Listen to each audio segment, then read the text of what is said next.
Welcome all as we congregate to the greatest toy line in community, ever growing, ever changing. As we collect and adapt these figures to our own imaginations and embrace the fun, there's much to learn, especially if you're new to Mythics.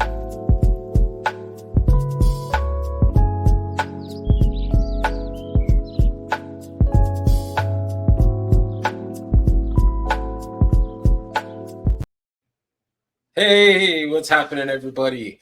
First episode of New to Mythics. I'm joined by my good buddy Marc Thomas. He is my good buddy that I met at Legions Con last year.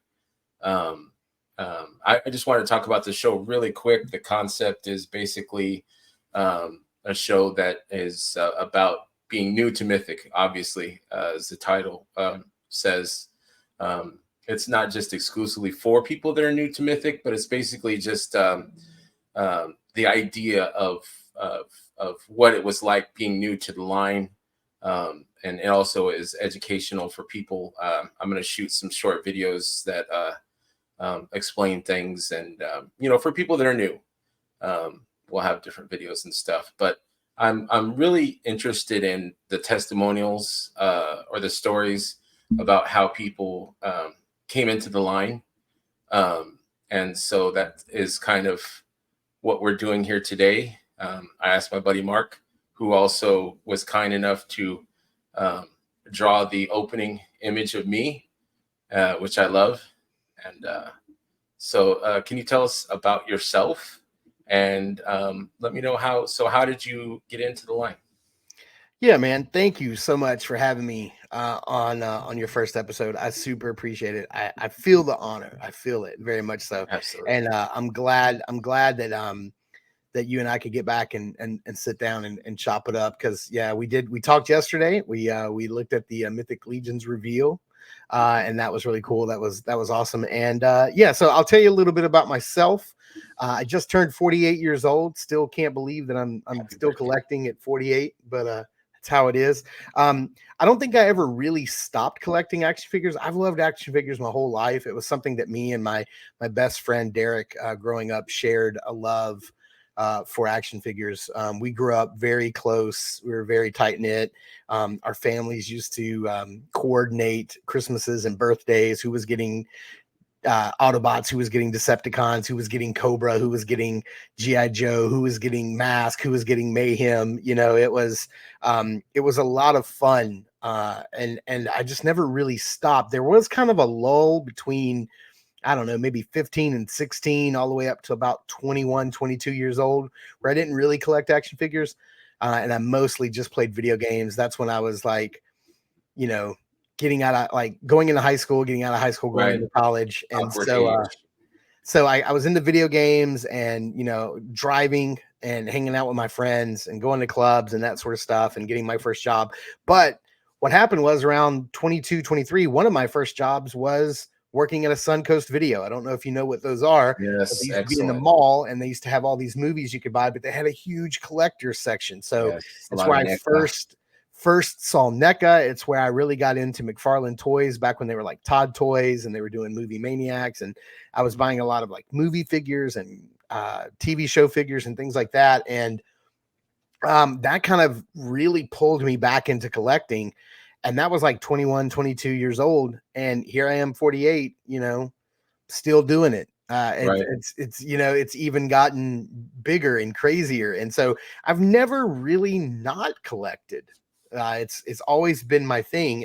And what I love, and what my channel Saturday Morning Toy Collector is all about, is I really love collecting like modern remakes of action figures that we had as kids. So, right. Super 7 right now is pretty much making my childhood that I wish I had back then, yes. So if it's a nostalgia based figure line, I collect it. Star Wars Black Series, G.I. Joe Classified Series. I think with how many toy lines and how many toys there are these days, you really have to be you have to pick like a genre or a specific. You gotta have rules. You gotta have rules, yeah. So like you picking, things that have nostalgia that are maybe remade is a good thing on your part. Yeah, for sure. Yeah. And so there's only a couple of toy lines that I collect now that don't fall into that. And Mythic Legions is one of them. And it's really funny that the show is called New to Mythics, because I kind of have a unique, like, I'm kind of, I got the unique opportunity to be new to Mythics twice. And that's kind of weird. So I had followed the Four Horsemen quite religiously, as most people do, and I knew that they had made a lot of the figures that I loved, working with Mattel. Like, they made the He-Man. I know that they come from Todd Toys. I knew that they come from McFarlane. I knew that was their pedigree. I knew that I had a bunch of their stuff. Probably didn't even know I was collecting their stuff when they worked at McFarlane.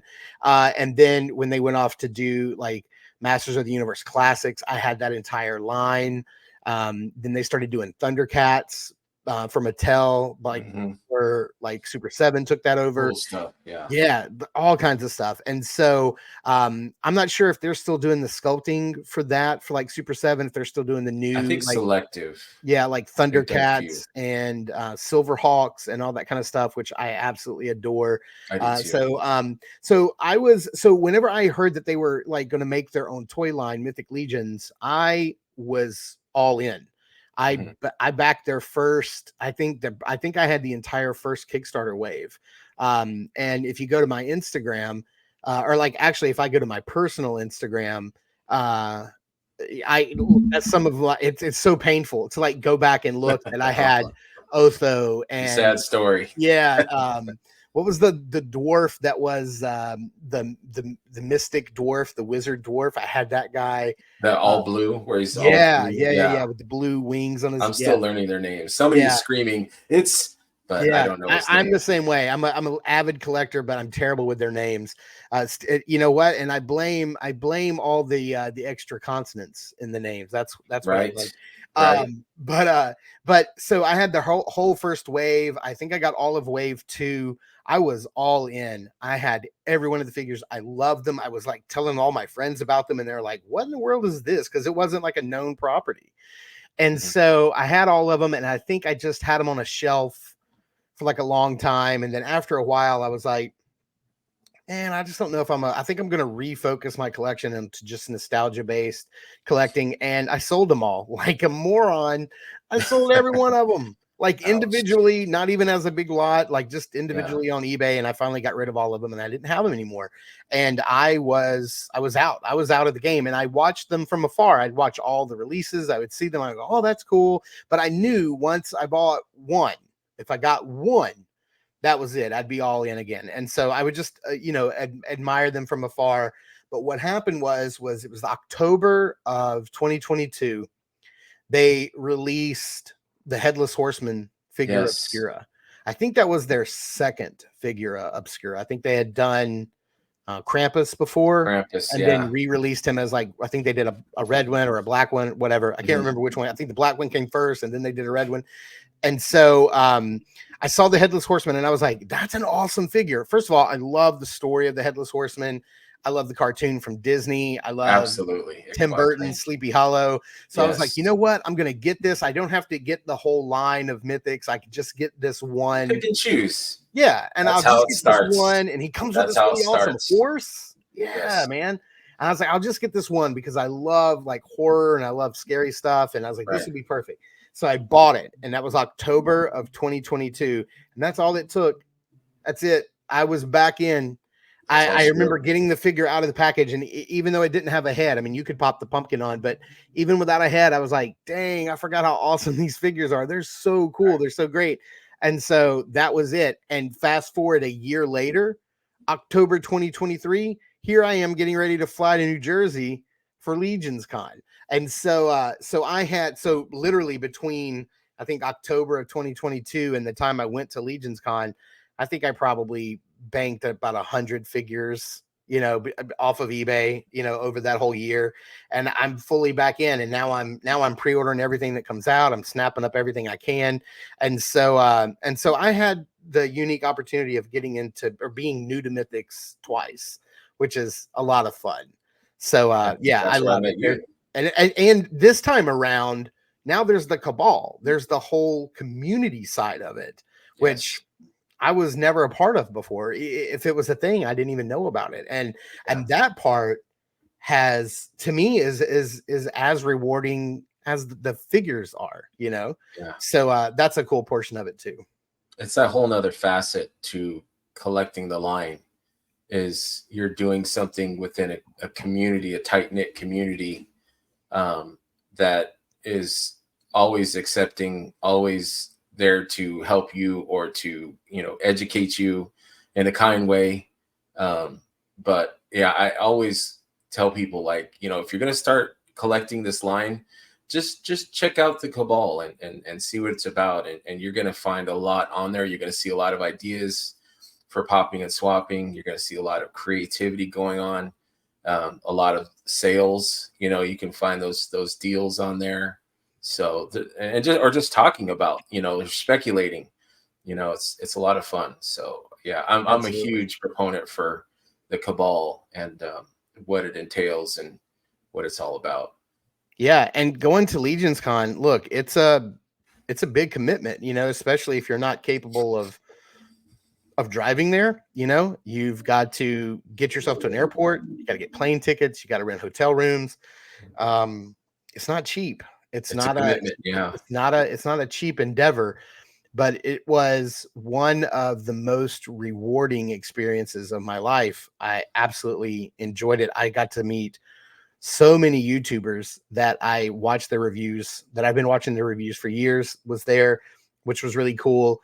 Getting to meet the guys behind the toys was incredible. Getting to meet all the new people that I didn't know that was in the community, but I kind of knew their names, but they didn't have a face or a personality with a name, you know. And then I got to meet you, who apparently we're long lost brothers, and we didn't even know it. Which was fantastic. And so, yeah, we had so much in common. Yeah, dude, I would not be sitting here right now talking to you if it weren't for Legions Con. And so, and I am going back this year. I'm dragging along my my best friend Randall. He's committed to it, to going. And so we've got our rooms booked, we've bought our tickets, and now we're just waiting for the plane tickets to go on sale.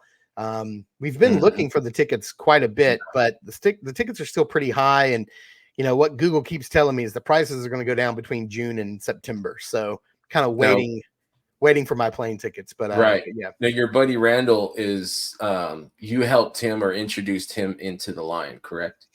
Yeah, he had seen me sort of like collecting them for years, and he used to be like into Black Series, and he used to be into like action figures, but then he kind of like transitioned out and went into like 1/6 scale, got into Hot Toys. I was into Hot Toys at the time, and so he was into them, and he still is, and he collects those and helmets. So he's a big Star Wars fan as much as I am, and I had been telling him about Mythics for a while, but I knew it was a lost cause because I knew he was like, no, I'm out of the 6-inch figure game. I'm not going to do it. And so we went. I can't remember if it was Toylanta or I think it was the first one we went to this year. It was the Atlanta Comic Con, and we walked in, and right there at the very front was Ginger Kid Toys. Shout out to them; they're a great Mythic Legions retailer. And I walked right in there, and I was like, I'm buying this, I'm buying that, and he was like, dude, these look amazing. I want to buy one. Put one in my hand. Just put one in my hand and tell me which one to buy. And so I was like, I give him Devon. I was like, get this guy. He's cool. He's a ranger. He's got lots of good parts. He's got good weapons. He comes with some hands. He's got this really cool hood. He's got the cloth cape. It's wired. I was like, this is a great starter figure. Get Devon. And he bought him. And I knew, I was like, that's it. That's all it's going to take. He's hooked now. And so we kind of wandered off and got separated, and we're doing our own thing throughout the day. And he come back and he's like, I bought another one. And he bought Mephitor because he loves Stinkor, and that's the little Stinkor tribute. Yeah. And so he and so he bought that one, and then he was like, all right, man, I'm hooked. And he's like, I need some dwarves because he loves dwarves. And so now we're like customizing them together. We'll get together. We'll paint up figures. You've seen the first one he did. He did a goblin, posted it. Got a lot of really good feedback on the Cabal. He's a retired school teacher, so he didn't have a Facebook for obvious reasons. It's not really a good idea to have, social media if you're a school teacher, but he's retired now. And so, so now he got on Facebook. I was like, join Facebook just to do the Cabal. Yes. forget every other reason If to join anything else, Facebook, yeah, just and do that. and join the cabal, and he's loved it. And so so now I'm even bringing more people into the fold. And so he's gonna do Legions Con with me this year. So it's a great feeling. He's gonna love it. He has no idea what's coming. He's not prepared. It takes a while to kind of understand the machinations of how everything works, the sales and the pre-orders and all that stuff, but it's so rewarding to kind of show someone or return what it was given to you in that, you know, somebody shows you that's my story, is that I had a buddy that you got tricked. I remember this. You got tricked into the line. We had traded off and on. My buddy DC Bertram, I think we were on a Mezco Facebook page together. And so we had traded stuff back and forth in different toy lines and yada. And he had brought up to me about this cool toy line that he had been, you know, picking and choosing and stuff like that and buying. And he was into like the more horror stuff. He liked the skeletons and the demons. And I'm like, yeah, that's pretty cool, you know. But I didn't really delve into like what all the line entailed.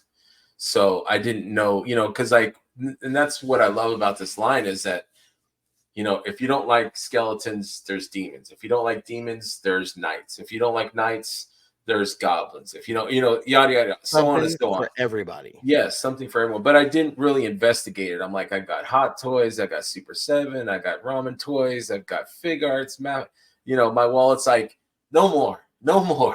You know, so I was stubborn. And so we did a trade, and he kept telling me about Mythics, and I'm like, okay, yeah, I'll look into it, you know. And this guy sent me a loose scaphoid skeleton in the little trade box, and I'm like, what is this? So I picked it up and I looked at it, and I'm like, this is pretty damn cool, you know. His jaw opens and closes, and just having a skeleton figure that's articulated at that level with the weapons and the cool armor, I was like, okay, you got my attention. So not long after that, or I think a month or so, and then so I kind of started collecting right around when you did, because he was telling me about the horsemen, the headless horseman, and he's like, hey, the sale's going on, you know, this Saturday. And I was like, maybe I'll still being stubborn. I'm like, maybe, I'm not sure. And so that came and went, but I was like, you know, that's a really cool figure, but you know, $100, you know, I can go and buy, you know, this or that. So I kind of balked on that. And then I said, you know, I'm going to go to this Muskie Con, and which is about an hour from where I lived in Michigan. And that's where I met Nate Strong. Was the first guy that I met, photographer extraordinaire next to Trevor, but super nice guy. And I was like, are the horsemen here? I'd like to meet them. And he's like, no, they're out to lunch, but they'll be back soon. So, you know, I waited around and I bought an unknown, like the mysterious black demon guy, the unknown one, and had them sign it. Had Jim and Cornboy sign it, and just so gracious, you know, so kind with their time. You know, I'm who am I? You know, I'm a punk. I'm a dummy. You know, who am I? You know, but they were just so nice to me, and just, you know, was so happy that I was there. You know, it was kind of like a welcoming, you know, and I took a picture, like all that stuff. And then I met Curtis, who had he was manning the Wolf King custom, you know, the heads and the swords and the printed stuff that Lynn makes. And Eric Miller was there. So all these OGs that are in the Cabal, these superstars, were there, and they were all super, super nice. Yeah. And that really opened my eyes. Like, you know, it wasn't like, you know, we're too important. You know, we'll take your money, but, you know, we don't really have time to talk to you. So them being the complete opposite was totally endearing. And so I think I bought a Templar, a Dark Templar, two unknown ones, one autographed and one regular. And then was it an Artemis? Something. I was overwhelmed. There was like so much Sure. stuff,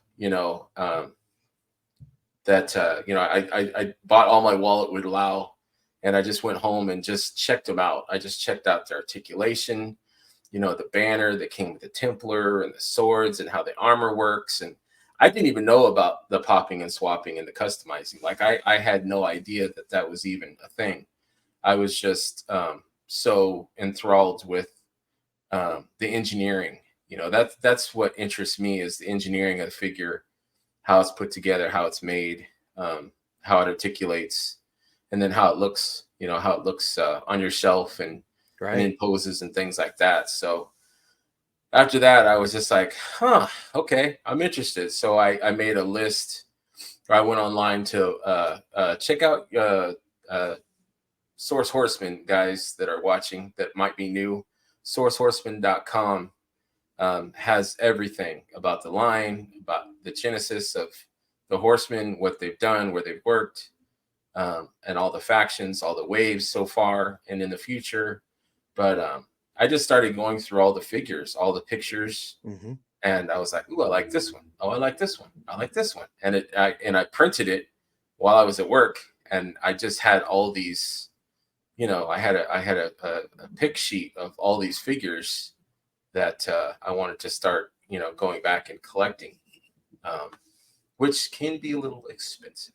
Yeah, I did the same thing. I went to their website and I pulled off all the ones I wanted, like from the last year, like over the last like from 22 to 2023, and I printed off all the ones that I wanted. I was like, all right, I got to track these down for sure.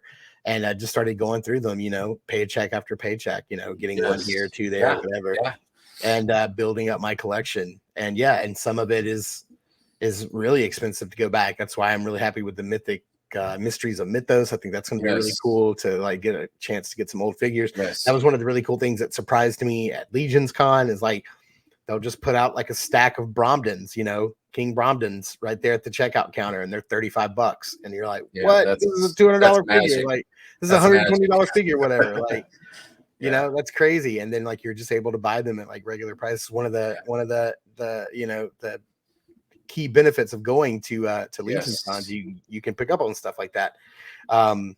Still looking to get my Grail one day. Still looking to get my Grail. I got my eye on it for you. I'm looking for you. Yeah, cool. Yeah. I would love to get my hands on my holy grail would be Hallmere Golden Tooth. He is, I don't know what it is about him. I love dwarves, but he looks really cool. I don't think they've repurposed that head at any point. I think that's the only time that particular head's ever been used, if I'm not mistaken. And so like it may have been on the Wizard, like that I was talking about earlier. But like once they did Hallmere, I don't think they've put it out again. You made a custom though, similar, haven't you? I did. So I pulled it out. So I have my own little custom Hallmere Golden Tooth, my little tribute. This was just like a bronze dwarf that I got, and then I painted the orange and gold on him, and then kind of mimicked the horns. But you can't really see his face. He's got the helmet on, and the other one, of course, the official one, you can actually see his face. But I love the wings. Yeah, this is my little tribute to Hallmere. I have him here. He's one of my favorite little customs. I've got a little shelf, like all of those right there are all of my customs. Like right there, I've probably done about 10 or 12 customs. I'm not like super prolific or anything, but I love to do it. I don't know. I saw that Mephitor you did today. I'm working on it. Yeah, that's my little Thistle Thorn. Awesome. Yeah, I picked him up off of I got a Mephitor off of eBay. For like $30 shipped, like super cheap. I was just trying to get rid of it. And I was like, I can paint him up, or at least, if I screw it up, it's, only $30. But, but yeah. So yeah, Hallmere is my, he's my grail. I'm kind of holding out that maybe we'll get a 2.0 one day, and that'll be the way awesome. I get him. But awesome. he's pretty cool. That's my grail. Yeah. So the dwarf that you used was the basic,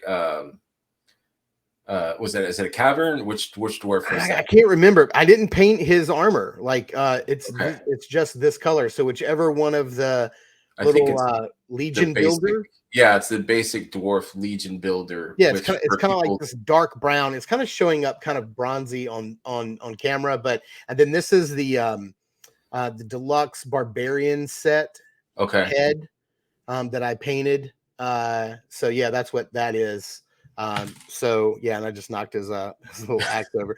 But yeah, that's just a basic, Legion Builder dwarf. The brown one, not the gray one. Yeah. But yeah, it came out all right. I'm really happy with the way how it came Looks out. good. Yeah. What else you got there for show and tell? For show and tell, my other current favorite figure right now, Lee Yes. Lee J. I love this guy. I just can't stop playing with him. All of my like once I open them and review them for the channel, they all go categorized somewhere in my Mythic shelves, but I can't stop playing with this guy. He's just so incredible. Like his armor, the colors.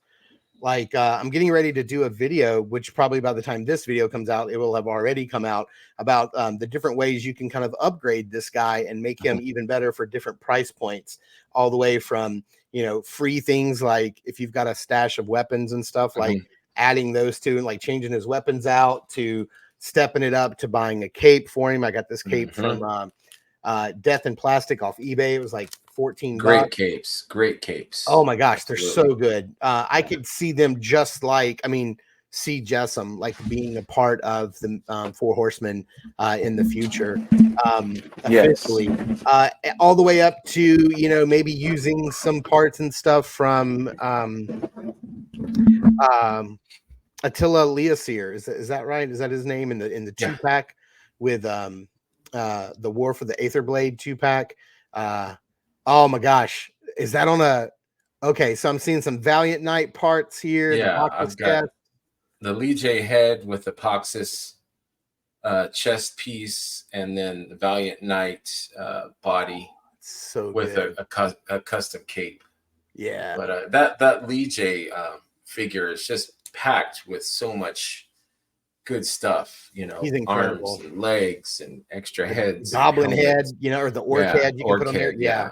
I need to pick up another Lee J. I wanted another one, but I pre-ordered this from Big Bad Toy Store. And so since he's a retailer wave, the Four Horsemen are not going to have him. So probably at my next show, I'm going to try to snag another one, because I want the orc head body and just make an orc out of it. But yeah, absolutely. That's I leave him on my desk for just constant enjoyment. He's a lot of fun. I love him. He's my current favorite right now. These figures are so much fun, and the swappability and the changing up, like Legos, or like I don't know, people remember the Bionicles. Oh yeah, had that same kind of customization on them. So the imagination is the limit with these figures. I kind of like them how they are. I might switch up a little bit or add some soft goods, but I love to see what people create, and every once in a while, like Curtis had made for some contest, he had made like a cosmic figure, and I was like, okay, I need to try and make that. So yeah, it's a lot of fun.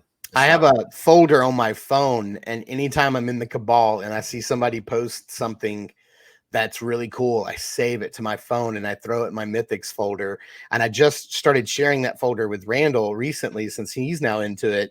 And now we share that folder, and every time I put a new one in, it goes straight to him. And I'm like, check this out. This is I'll need to share it with you. Yeah, absolutely. And so you can check it out.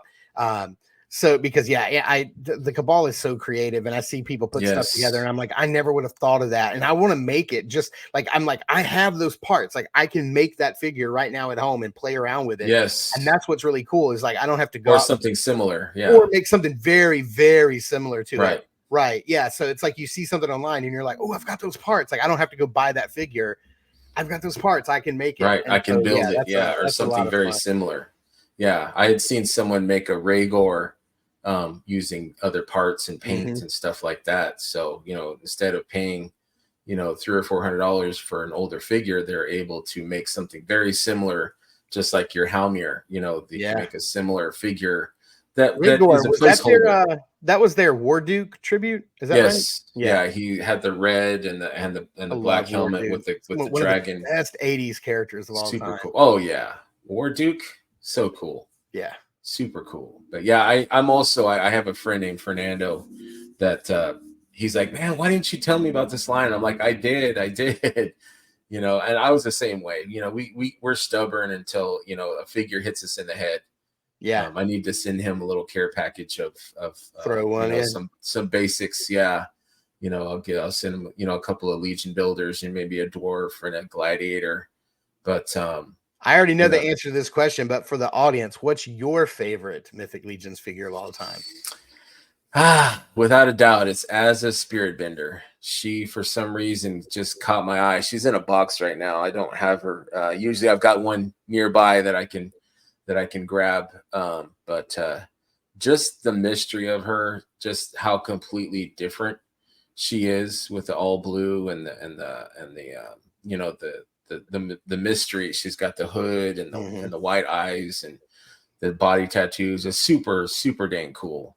I love how Eric Treadway, who's the designer for the new people, how he makes just so many different characters, you know, and the female figures, which are my favorite, you know, does it tasteful and not salacious or anything, just awesome, you know, fantasy, you know, badasses. And I love it. I'm there for all of them. I think they're super Now, cool. is she considered a good guy or a bad guy? She's good. Yeah, she's okay, the cool. sorcerer. Because I was really excited to get Thrace from the new Pox's Way, and I got her in. I was like, oh, she's going on my good guy shelf, and then I realized she's bad guy. I was like, oh my gosh, she's what you want her to be. Yeah, you know. Well, you see how I still look at stuff. It's like I'm 10 years old. Yes. Is this a good guy or a bad guy? Well, I was going to ask you. So, going back to what you said, do you remember what your first action figure was?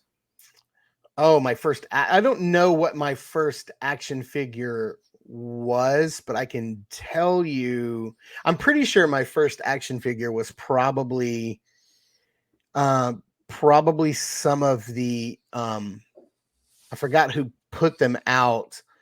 It was Fisher Price. It was the Adventure People. So cool. You know, and we're getting one of those in the Mythic Legions line. Yeah, I love that. I love that. The Fisher Rice guy. Fisher Rice, yeah. And that was probably one of my first action figures that were articulated or whatever. That was one of my first also.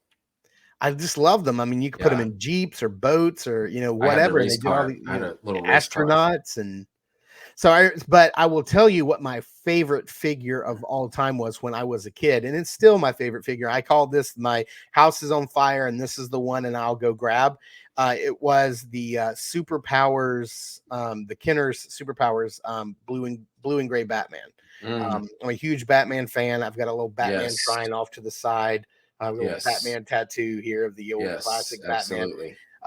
But I loved the Superpowers line as a kid. They were some of my favorite toys. I mean, I loved Transformers and G.I. Joe and He-Man.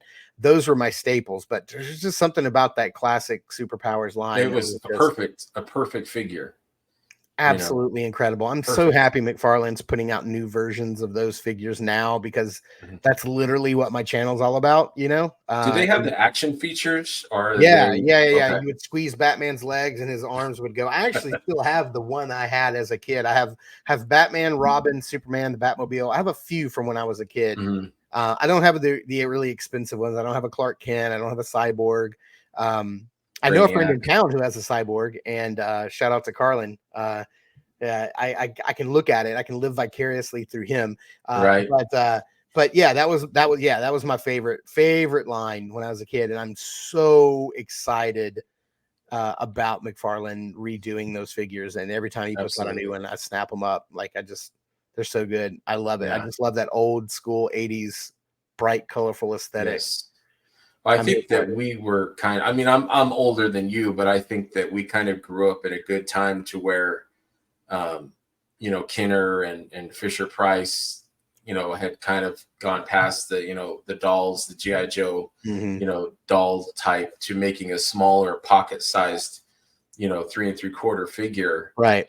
And so we were kind of, you know, I think we were the at the beginning of that, or I was at least. So my first figures, I think, was Darth Vader. My mom took me to Helen's Toys in Lancaster, California, and bought me a Darth Vader and a Stormtrooper, and bought my sister Princess Leia.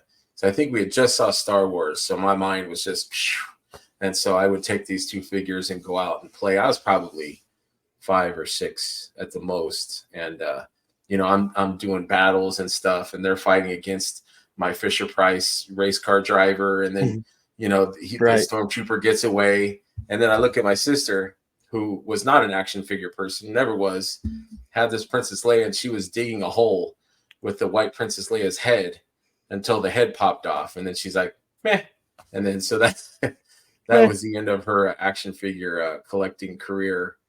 But I saw my best friend that I talked about earlier, Derek. His dad took us to go see all 3 of the Star Wars movies at once in '83 when Return of the Jedi came out, and so the very first time I ever saw Star Wars was all of them at one time. Wow, that's a sensory explosion. Yeah, bonanza. It wasn't even like just one movie; it was all 3 at once. And so, and then by that time, Star Wars figures were. I mean, I already had Star Wars figures. Yeah. Without even seeing the movies, and so I just made up my own stories about who these characters were because I didn't know who they really were, and so that was Star Wars and G.I. Joe. Me and Derek would spend so much time in my backyard digging holes, digging trenches, filling them up with not water. with the heads though, right? No, we use tools. Not a digging tool. Heads are not yeah. good digging tools. Yeah, exactly. But, and that's what I love. Those figures. That was my childhood, man. That was it for sure. Your imagination. They really, invoke your imagination. Go outside and play. Yeah, and the commercials for these toys were always like the kids were always cool. Outside in the backyard with these impossibly built forts and stuff, for your characters to play traps with. And logs falling. Yeah, and I just wanted to go out and make that stuff and play with those things and do that kind of stuff. My toys. Were always outside toys. I always took them outside and played. I only played toys inside if it was raining or snowing or whatever. It was that was it. That was the only time. But yeah, that's even to this day, like I have a devilfish from G.I. Joe, and I'll throw a 3 3/4 inch G.I. Joe and throw it in the pool. There you go. Yeah, still good. Yeah. So much fun. Yeah, and then one of the ways that I get to play with my figures now is by doing a YouTube channel. That was one of my ways to justify sitting down and actually playing with the figure. I work from home, so typically I'm always at my desk working at not this desk. This is my fun computer desk, but over there, that's my work computer. And so typically I'm just sitting there, plowing away, doing design work and whatever. And sometimes I just need a little break and I just need to fidget with something. So instead of a fidget spinner or a Rubik's Cube or a stress ball, I have action figures. And so I'll grab one and I'll grab it and pose it up and put it in a little pose and take a picture and send it to either you or one of my friends. And, this is what I'm playing with today. This is what I'm messing around with. And then another thing I like to do is when I go pick up my son from school, I have to typically wait on him in the car when I get there. And so, if I'm not drawing on my iPad, if I'm not working on something, at the time, then I'll grab a different action figure and I'll throw it in the car with me and I'll go and just sit there and play with it. Today, I think I'm going to open up a box of Power Rangers Lightning Collection, a yellow and red Ranger, which nice. I was never a big fan of the show when I was a kid. I watched it from time to time, but even in the 90s when Power Rangers came out, I still felt like it was a Voltron knockoff. And I'm an 80s kid, so to me, Voltron's the Bible, it's right. That's with that. But I have a certain nostalgia for Power Rangers that, and I love opening Power Rangers figures and posing them. And I'm sad to see Hasbro cut them loose and stop producing them. I'm sad to see that line go away, but I'm sure it'll come back around. Somebody else will pick it up. Yeah. So how long have you been doing the review show? So what happened was, like most people, I needed a way to connect during the pandemic. And so I was stuck at home. My wife works in veterinary medicine. And so she was going to work every day. So she never was it never really impacted her the way I did, but I'm just a graphic designer and an illustrator. I'm at home all day anyway, but my job started making me work from home.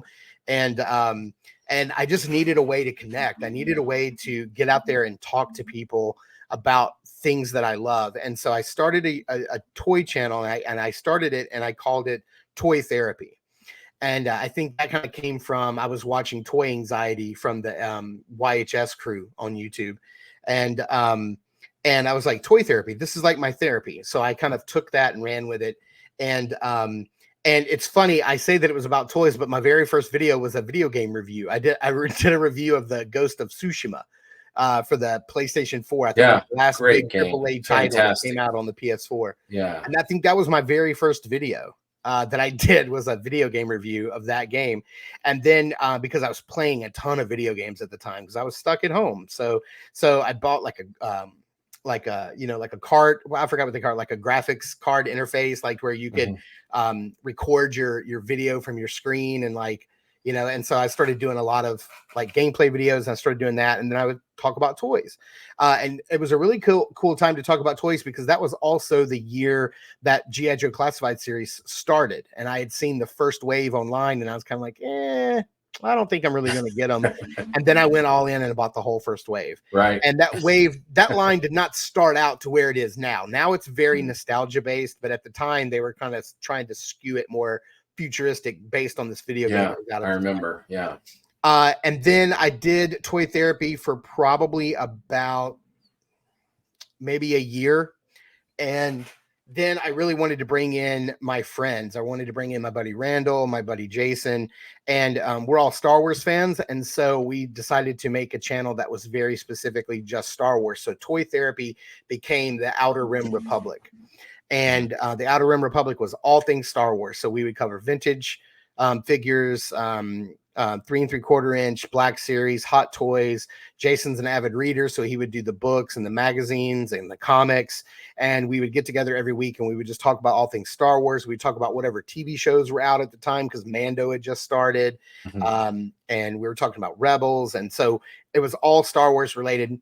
But as most things happen, you know, as they do with, you know, 2 or 3 people involved, one person, you know, gets busy and can't do it. Another person gets busy. It happens. So eventually it just kind of naturally and very organically, it just kind of fell apart, and it was nobody's fault. And like, nobody left in hard feelings. We're all still best of friends. It just kind of stopped working for everybody, which is fine. And then, so I needed a way to, I was like, well, I need to go back to my roots. I need to go back and find a way to like get just back to toys, something that I can handle and I can do every week by myself. And that's when Outer Rim Republic became Saturday Morning Toy Collector, because I really wanted to focus on modern remakes of toys that I had as a kid that were based on Saturday morning cartoons, afternoon cartoons. And so it is a very long-winded, mouthful title, Saturday Morning Toy Collector. You have to say the whole thing. But it is very specific to what I love and what I collect and what my channel is all about. And I'm just, you know, anybody who knows me knows that I'm just a positive, like happy, absolutely. like, you know, jovial person. I love uplifting people. I love like commenting, you know, and letting everybody know how awesome they are. Because, you know, that's the kind of person that I want to interact with online, and which is not typically the people you interact with. Right. So I want to be that. So I try to, I want to interact with those types of people. So I try to be that person. I try not to put on a character. I try to just be myself. And, you know, this is how I am. And some days I have high energy and some days I have low energy, because, you know, I deal with everything that everybody else has to deal with, same stress, anxiety, depression that everybody else deals with. So, you know, such a great show. You know, I'm just myself on here, and what you see is what you get. And you know, because you know me in person. Absolutely. You know, it's a lot of fun. I'm no different off camera than I am on camera. At least I try. Great guy. Super awesome. Yeah, super man. Awesome. Same. Great Absolutely. Guy. But yeah, your show is I don't take this the wrong way, but it's short. They're short bites, you know, it's 12, 15 minutes. You know, I can watch it while I'm eating cereal or getting ready for work or whatever. And they're perfect. They're perfect. You know, it's not like a whole hour deep dive into, you know, the history of this action figure. It's a review. It's a conversation. It's you know, on Mondays you have Mythic Mondays. It's just a great, so I definitely recommend people to check that out. Yeah, I try to keep everything. Oh, thank you so much. I appreciate that. There it There it is. is. I try to keep everything between 8 and 12 minutes long. Just because, keeping things around that 10-minute mark, that's pretty good for YouTube. YouTube kind of digs that.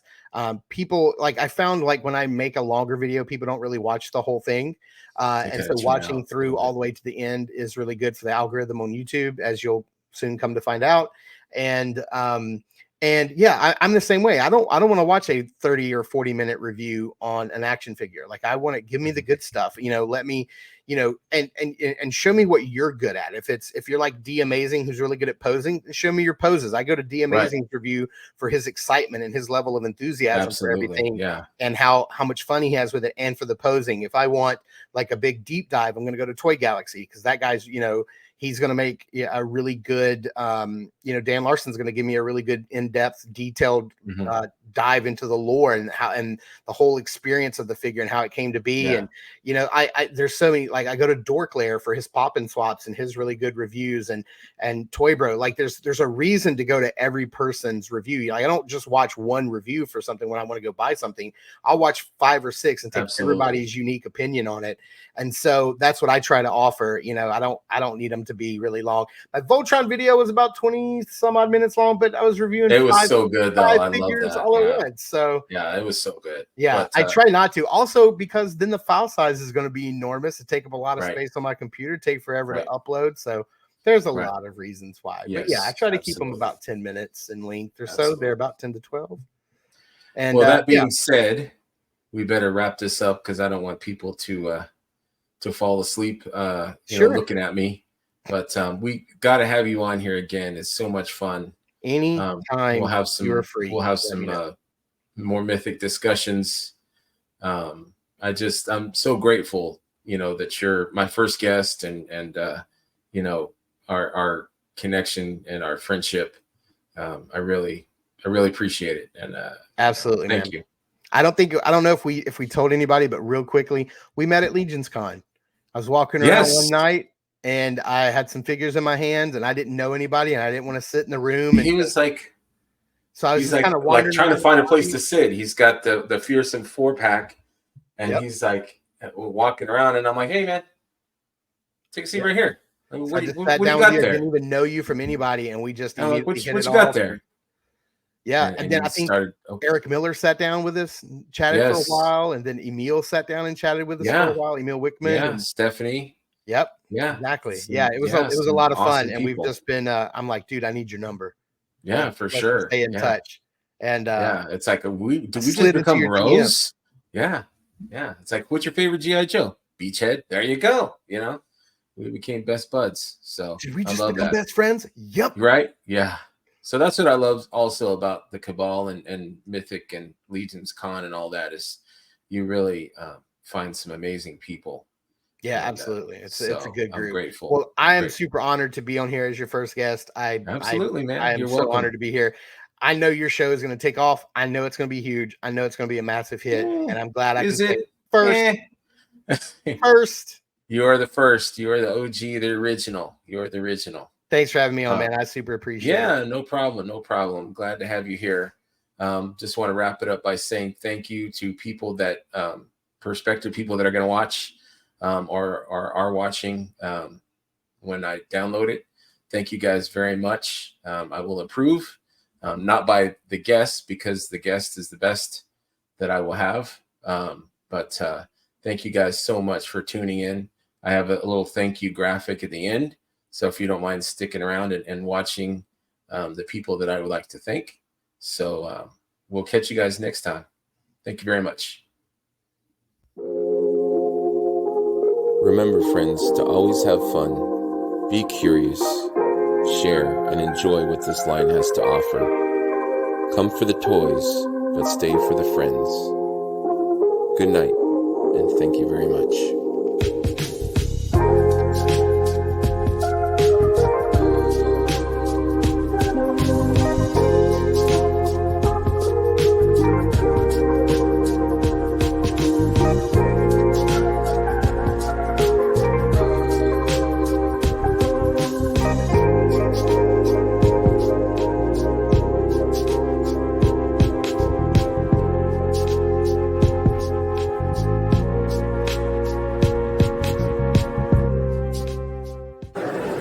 Purple